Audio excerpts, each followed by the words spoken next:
Assalamualaikum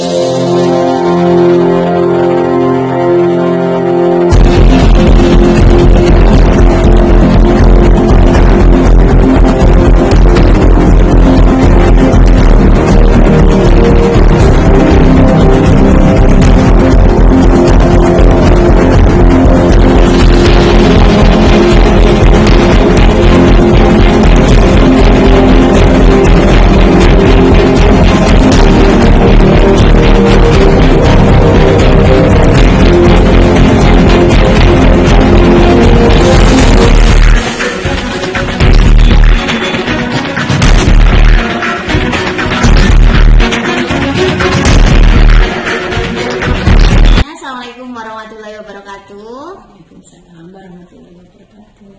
Perkenalkan, saya Ratna Wulandari, CGP Angkatan 7 Kabupaten Sukoharjo. Baik, di sini saya bersama Bu Sriyanti. Ya. Kita hari ini akan mengadakan proses coaching dalam hal supervisi akademik yang diawali dengan pra-observasi.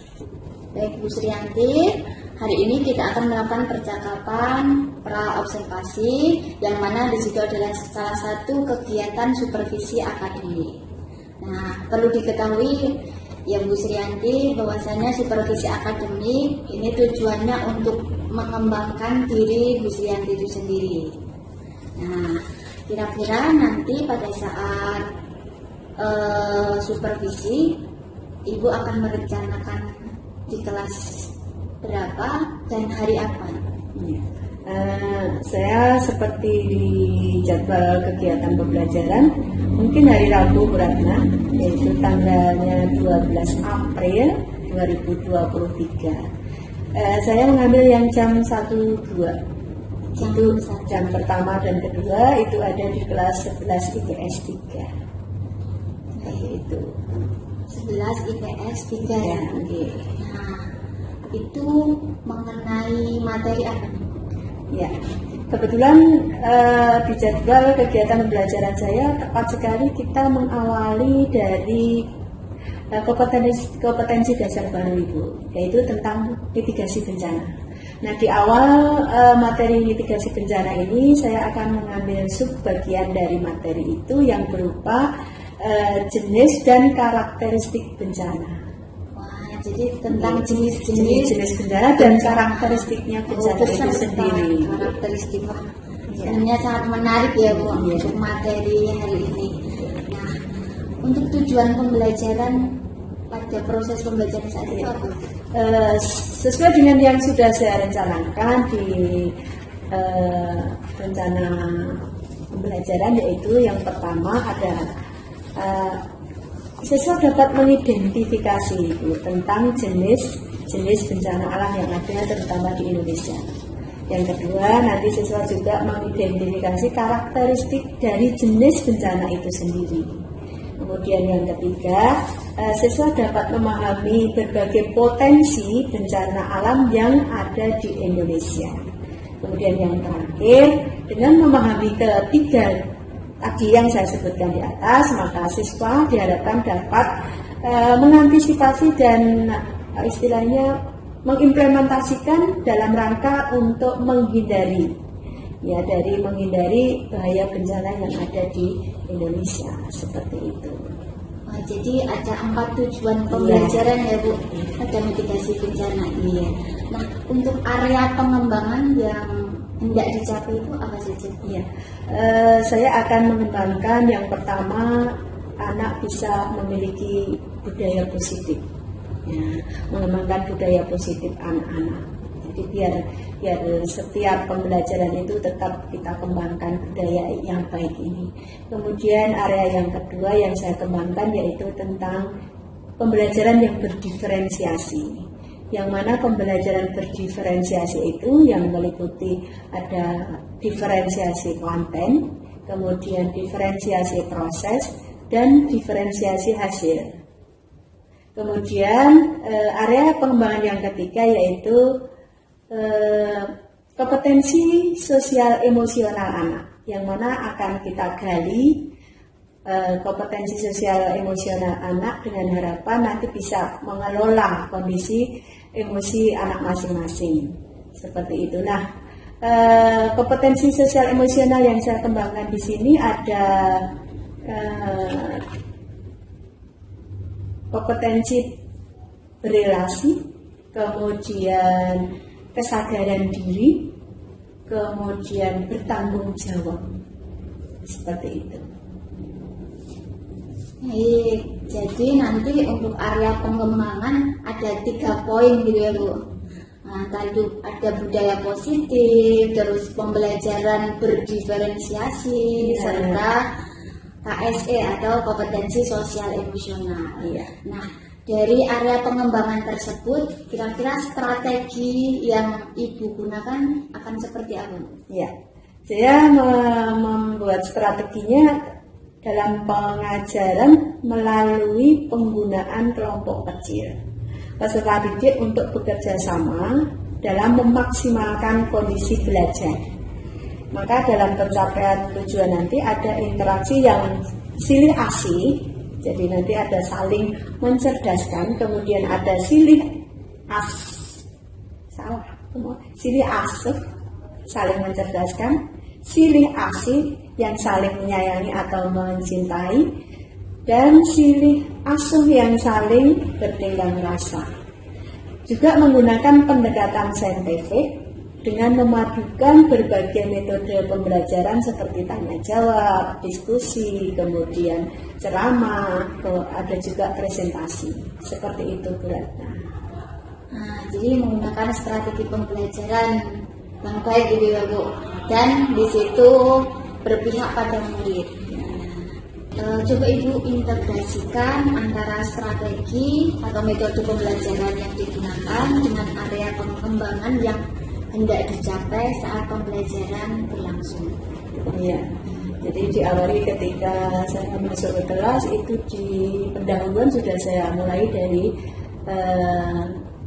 kompetensi sosial emosional. Ketika saya mengawalinya pasti saya menanyakan kondisi, keadaan, perasaan anak-anak pada saat itu seperti apa.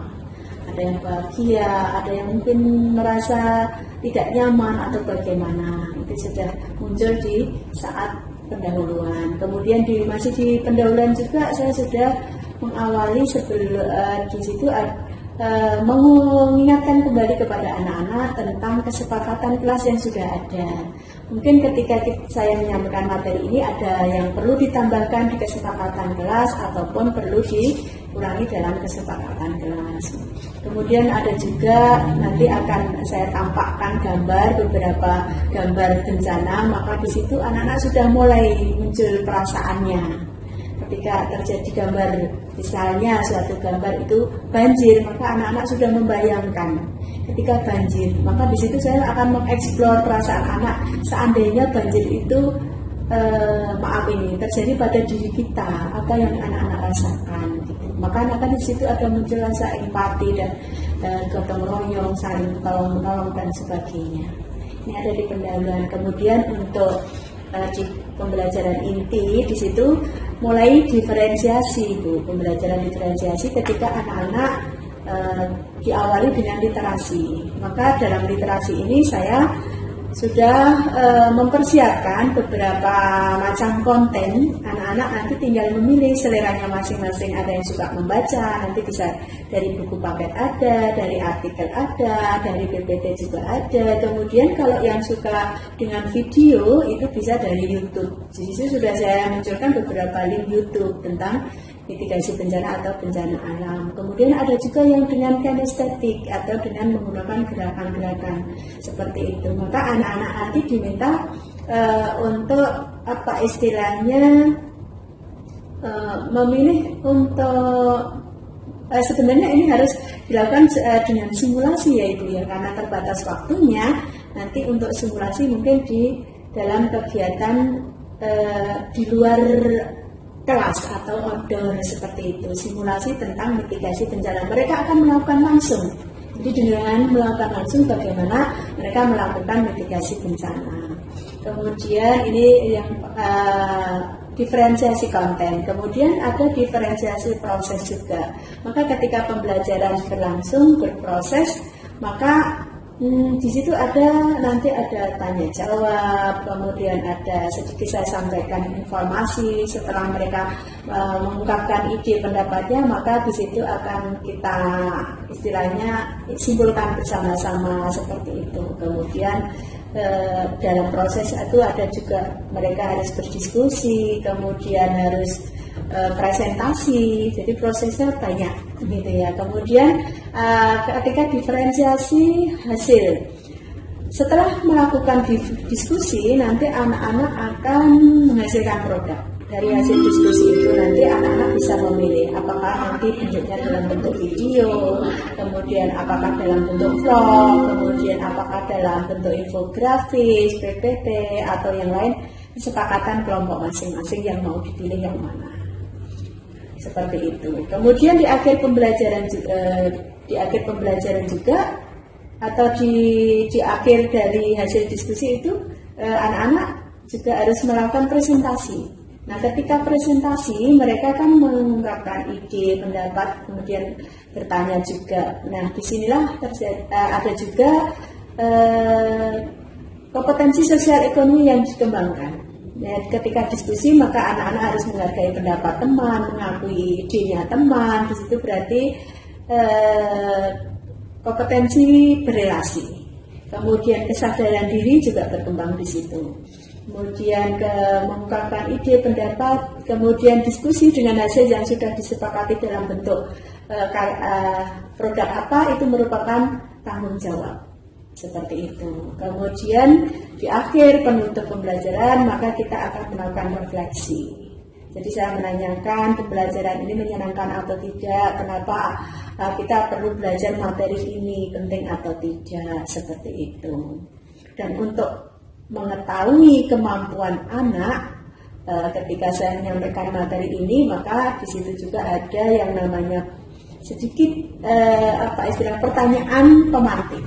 Ya, apakah anak nanti menguasai yang sudah kita pelajari hari itu atau tidak, dengan beberapa pertanyaan yang nanti akan dijawab oleh beberapa siswa. Itu sudah mewakili di situ. Dan kita akhiri dengan tutup doa bersama, itu merupakan juga budaya positif. Demikian Bu Ratna. Wah, menarik sekali ya Bu tentang proses pembelajaran yang Ibu rencanakan untuk di kelas tersebut. Nah, untuk penilaian yang akan didapatkan siswa itu apa saja Bu? Oh ya. Setiap proses pembelajaran ada 3 penilaian yang kita capai. Yang pertama ada penilaian proses atau penilaian hasil pengamatan dari sikap anak ketika pelaksanaan proses pembelajaran berlangsung. Bisa juga ketika anak pada saat berdiskusi, ketika anak saat mengungkapkan ide, pada saat anak mengikuti pembelajaran keaktifannya bagaimana, itu kita bisa amati menjadi nilai sikap anak. Kemudian juga penilaian pengetahuan. Nah, tadi saya sudah jelaskan di akhir itu kan saya mempertanyakan dengan beberapa pertanyaan pemantik. Nah, itu diantaranya untuk penilaian pengetahuan. Bisa melalui post-test, bisa dengan tes tertulis, bisa dengan tanya jawab dan sebagainya, atau lisan dan sebagainya. Nah, itu untuk mengetahui sejauh mana kita menyampaikan materi itu dikuasai oleh anak, dipahami oleh anak, gitu, sebagai penilaian pengetahuan. Kemudian yang ketiga adalah penilaian keterampilan. Nah, penilaian keterampilan ini ada 2 yang bisa saya ambil di situ ketika anak berpresentasi. Melakukan presentasi bisa ada keterampilan ketika saat mereka maju ke depan, bagaimana bicara di depan, gaya gesturnya, lalu mimiknya, kemudian komunikasinya, itu juga merupakan keterampilan yang saya nilai. Kemudian juga keterampilan yang kedua adalah produk yang dihasilkan oleh anak itu sendiri. Seperti itu. Nah, penilaian-penilaian untuk sikap dan penilaian keterampilan ini menggunakan metrik penilaian. Kemudian untuk penilaian pengetahuan berarti nanti menggunakan soal dan kriteria penskoran dalam menjawab pertanyaan. Seperti itu Bu. Wah, jadi ada 3 penilaian yang didapatkan siswa. Iya.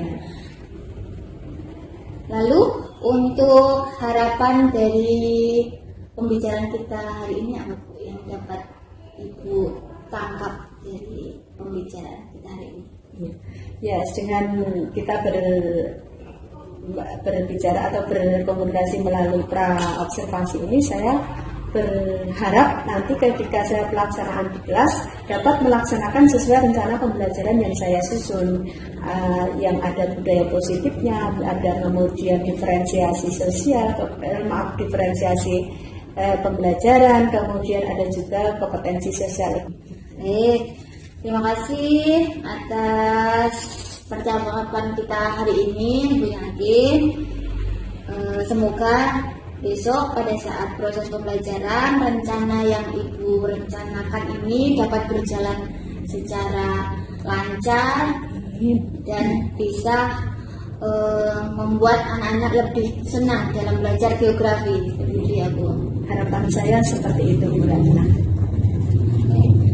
Baik Bu, karena waktunya sudah sore, maka untuk pra-observasi kita cukupkan.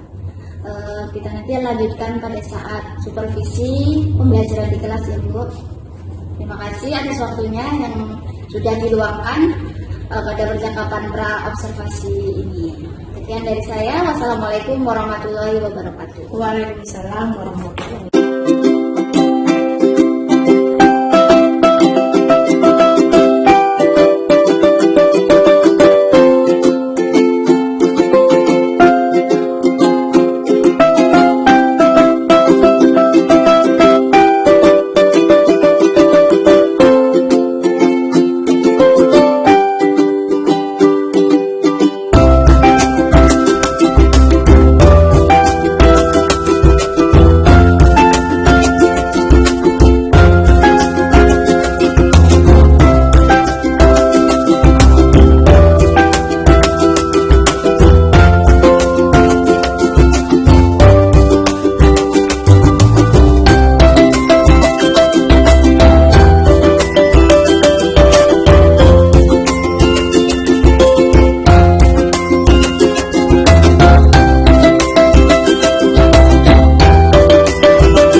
Alhamdulillah saya juga baik dan sehat.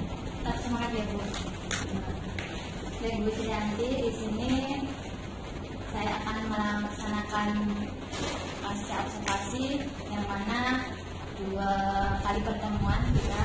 Yang pertama itu ada pra observasi, kita sudah bertemu sampai menyatakan apa pendapatnya.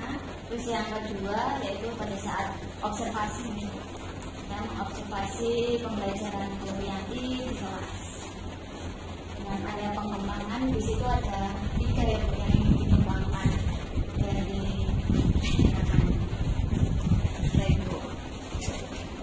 Bagaimana perasaan Bu Yanti setelah melaksanakan proses pembelajaran di kelas?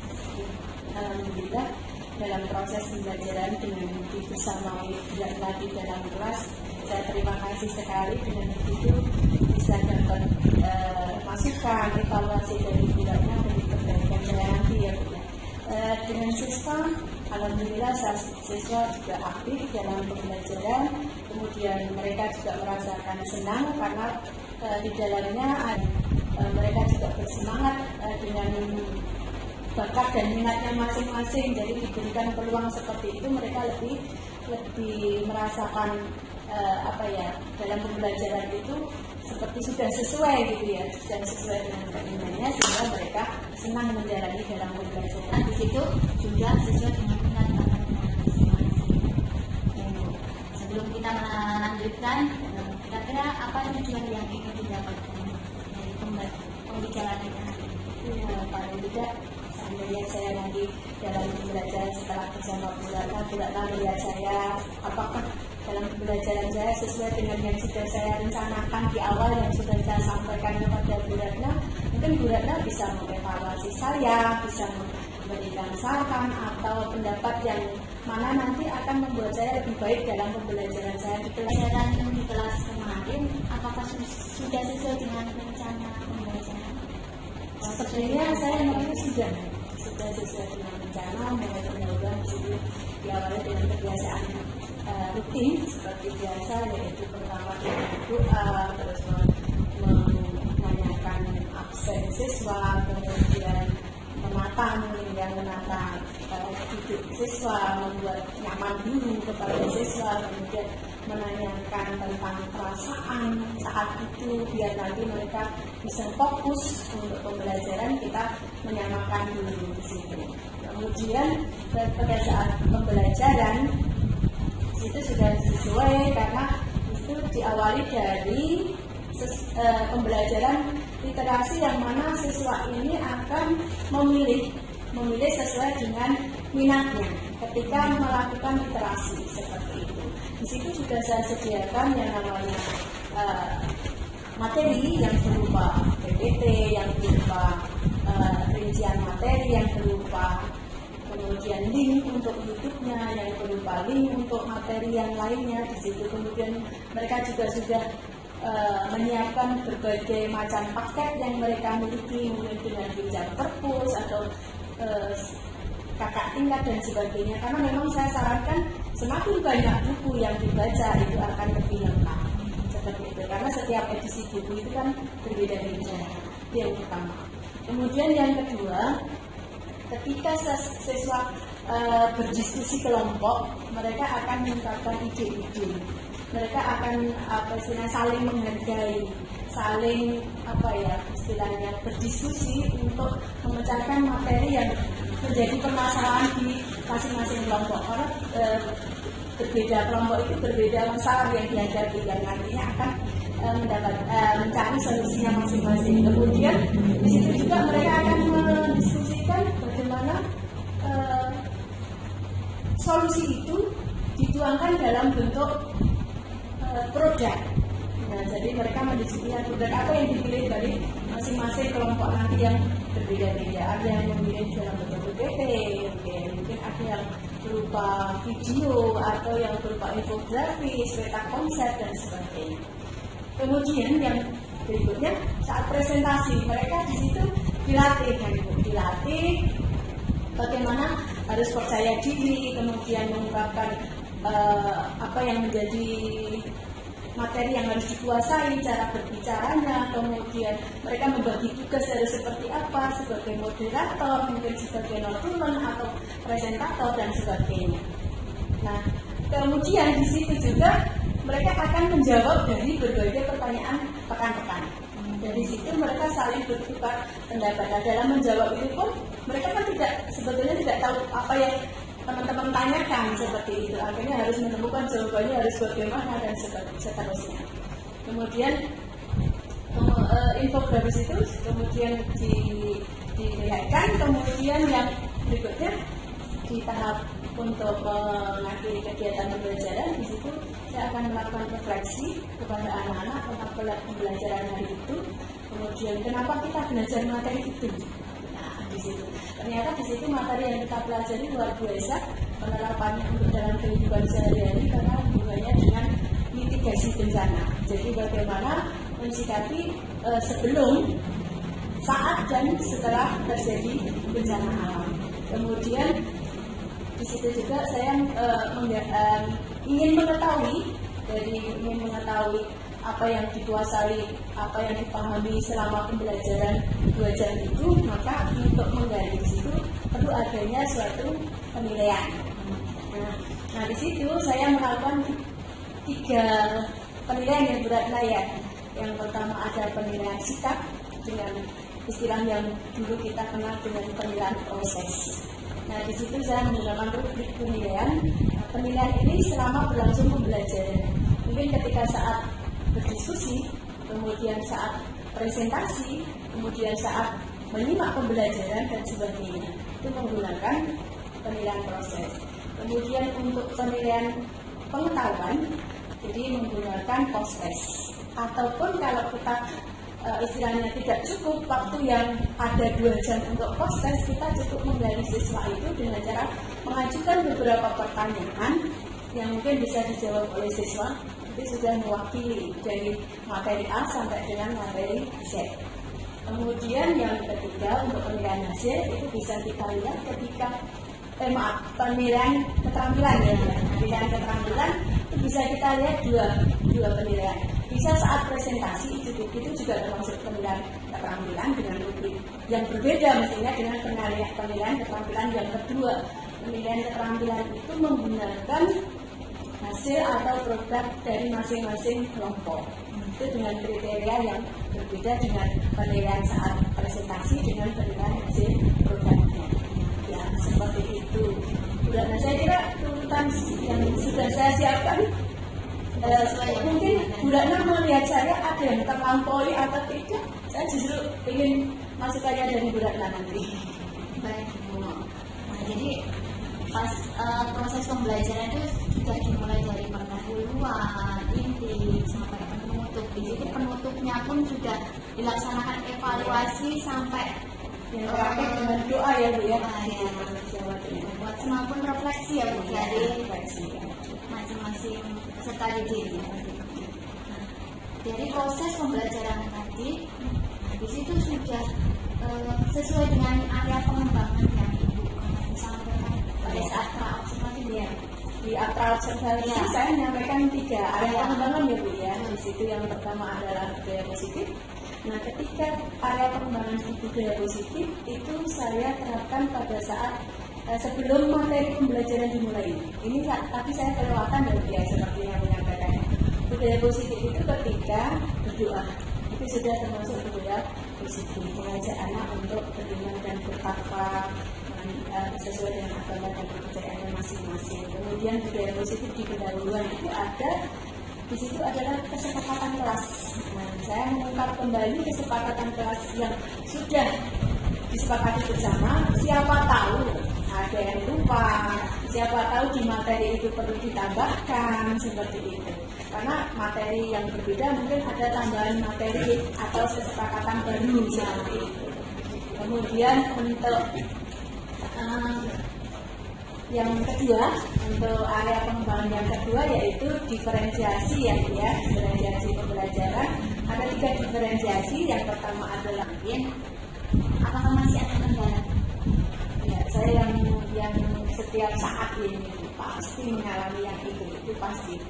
Jadi ketika anak saya minta untuk berdiskusi, itu kadang-kadang mereka itu kurang full fokusnya kan, sehingga dia tidak bisa berakhir sesuai dengan waktu yang ada, sehingga kadang-kadang melebihi waktunya. Kemudian pada saat presentasi itu kadang-kadang kelompok tertentu gitu ya, kelompok tertentu itu butuh waktu yang lama gitu, karena pembahasannya saling bertanya jawab dan seterusnya itu. Jadi seperti itu. Jadi waktu yang tersedia seolah-olah belajar pelajaran itu masih kurang.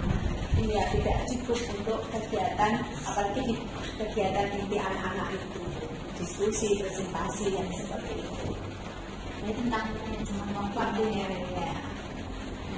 Untuk mengatasi kendala tersebut, Bu yang sudah memiliki rencana, yang berarti nanti harus dibagi Bu. Jadi ketika mau berdiskusi, udah saya tentukan waktunya sekian menit. Karena gunakan waktu sebaik mungkin mestinya di anak-anak. Jadi mereka tetap sehingga berpikirnya untuk mendiskusikan itu benar-benar fokus gitu ya. Sehingga tepat waktu itu bisa selesai. Kemudian untuk yang presentasi mungkin perlu pembatasan jumlah penanya. Ya, yang mewakili untuk jumlah penanya dibatasi dulu.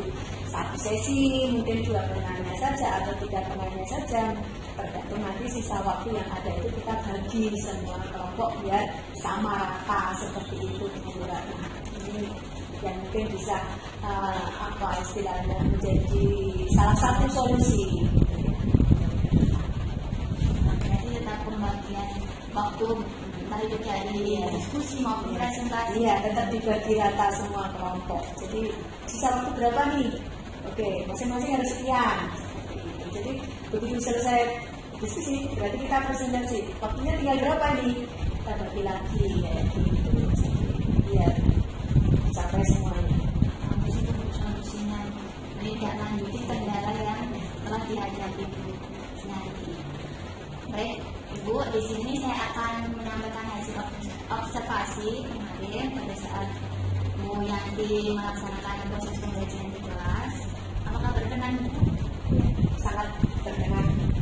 Karena memang dari awal saya bulannya, siapa tahu bulannya melihat saya ketika pembelajaran itu ada yang perlu saya evaluasi, kemudian perlu saya perbaiki.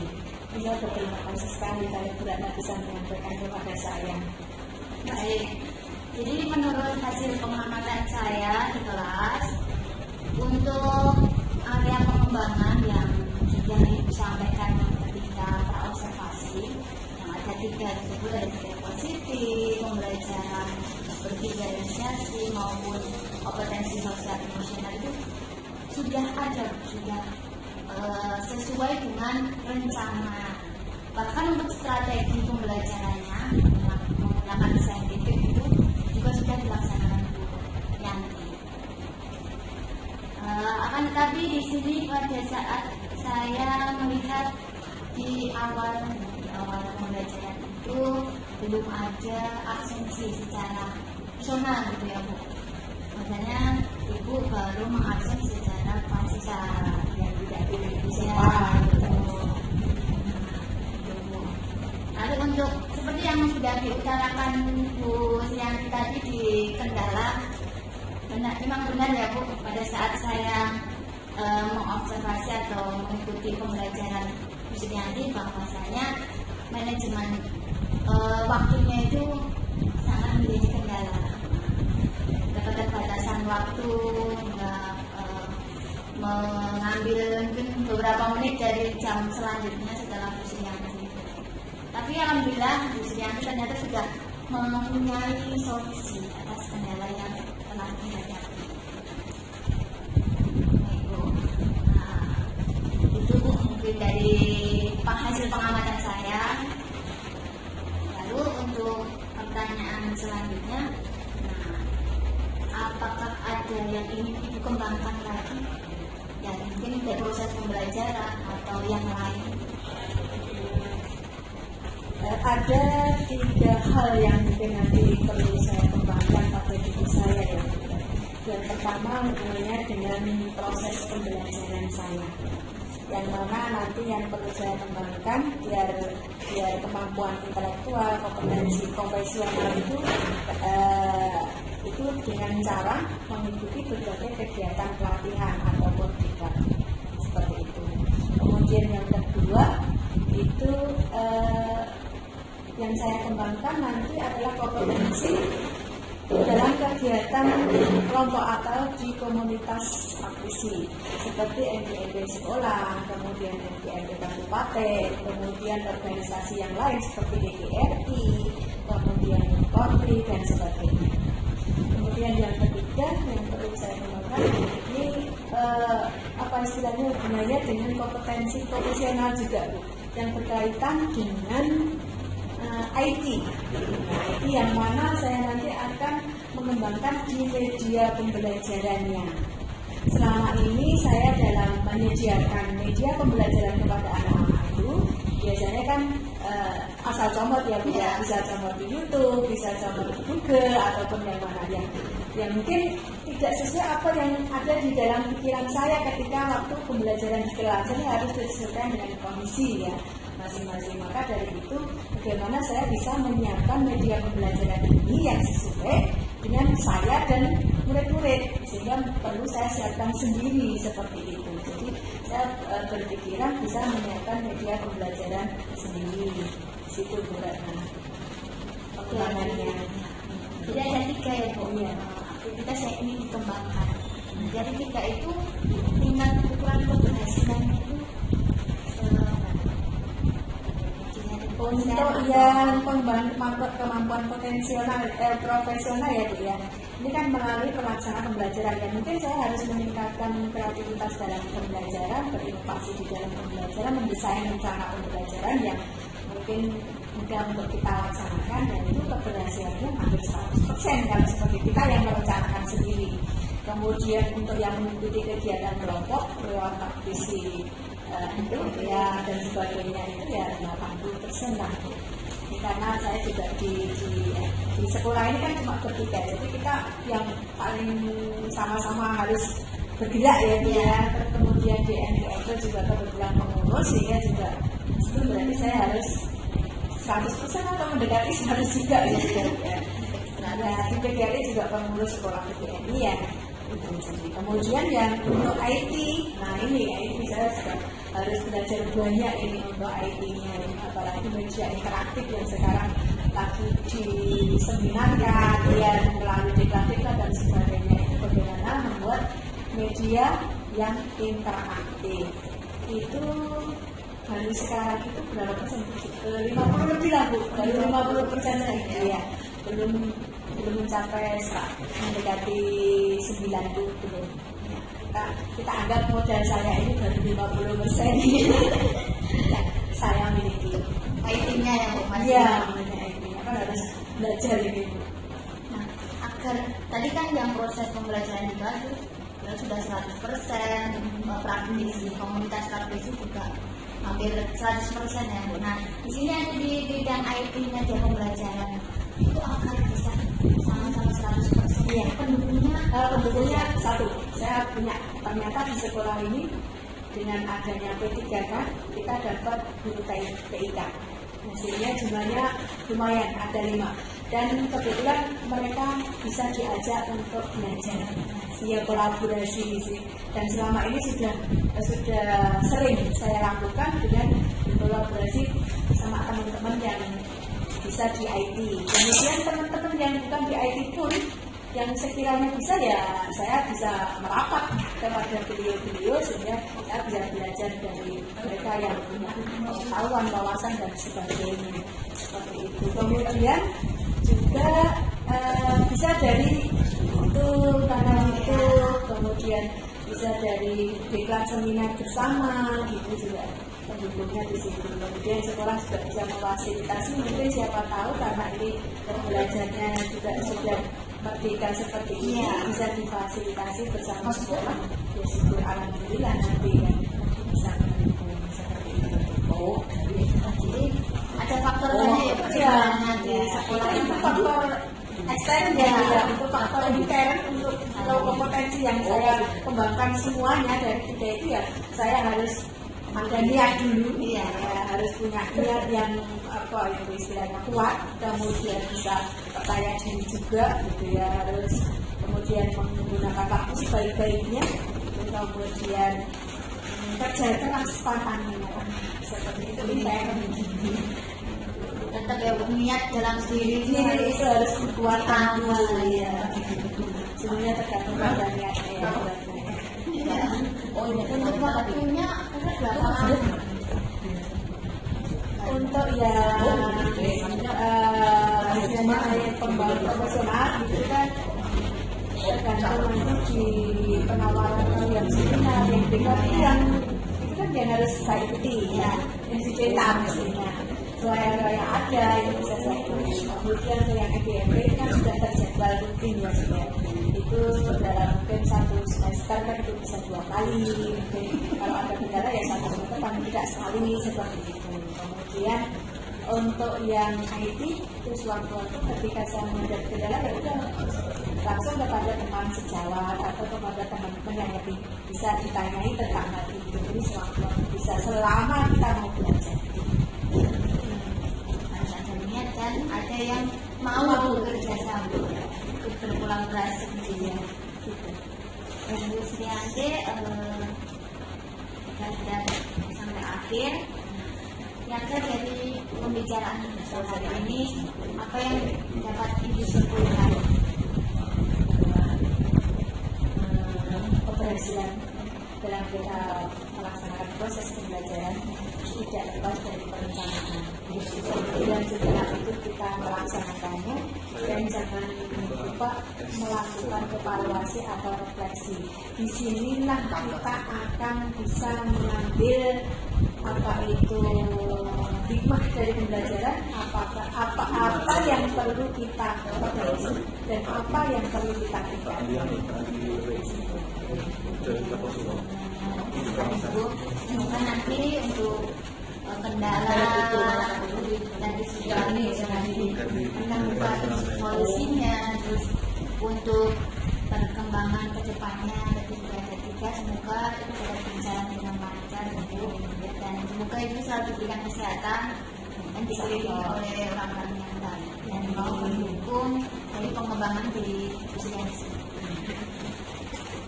Nanti untuk proses pasca ini dilakukan.